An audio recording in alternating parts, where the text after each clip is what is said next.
বর্ষা হারুক তখন যখন ফুল বাগানে গেল, বাতনিয়া দাদা পীরের কাছে যাইয়া পচিয়া পড়িল।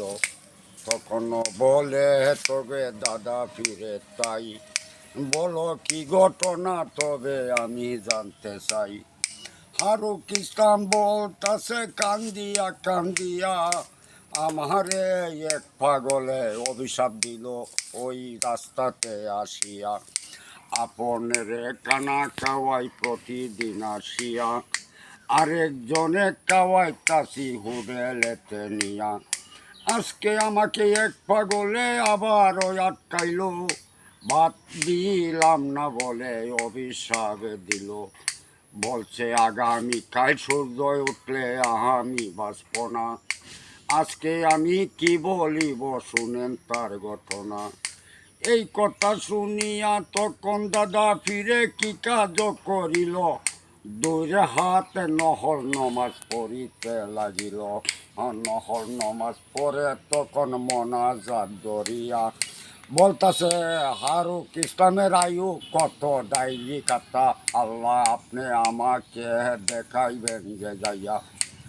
আল্লাহ বলে তা হবে না, আর কি আপনি চান, এইটা তো সম্ভব হবে না, আমি আল্লাহ বলি আপনি শুনে যান।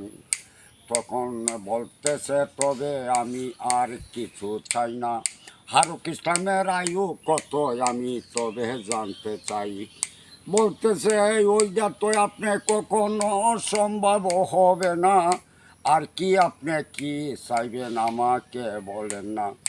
তখনও বলতেছে তবে আমি তবে চাই, আগামীকাল সূর্য উঠবে না এই দাবি জানাই। আল্লাহ বলছে আমি মেনে নিলাম, তবে আল্লাহ মালিক চাই, সূর্য উঠিবে না তবে আমি কয়া যাই। এইভাবে 14 দিন গত গেল হইয়া, চতুর্পাশে অন্ধকার হইয়া গেল শুনেন গ বসিয়া। অন্ধকারে অন্ধকক্ষে মানুষ দৌড়িয়া আসিল, হারুন রশিদের বাড়িতে আইয়া সকলে জ্বর হইয়া গেল। হারুন রশিদে দেখে তবে হারুক ইসলাম নাই, উনি তবে কোথায় গেছেন আমি জানতে চাই।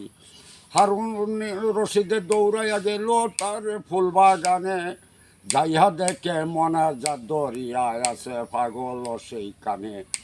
বলতেছে আপনি মোনাজাত পাবেন, ওই দুনিয়া কেমন যাইতেছে হইয়া, পাগলে কথা বলে না মোনাজাত ধরিয়া। তখন বলতেছে এক পুত্রর জন্য আমি দুনিয়া না চাই, এই মোনাজাত আপনে লামান আমি তো জানাই। আমি মোনাজাত যদি আমি এই মুহূর্তে দেই গোলাম আইয়া, হারুক ইসলাম মারা যাবে এই মুহূর্তে, আজরাইল আসিবে দৌড়াইয়া। তখন লা ইলাহা ইল্লাল্লাহু মুহাম্মাদুর রাসূলুল্লাহ কইয়া মোনাজাত নামাইয়া দিল। সূর্য উঠিয়া হারুক ইসলাম মৃত্যুবরণ করিয়া পড়িল। ধন্যবাদ।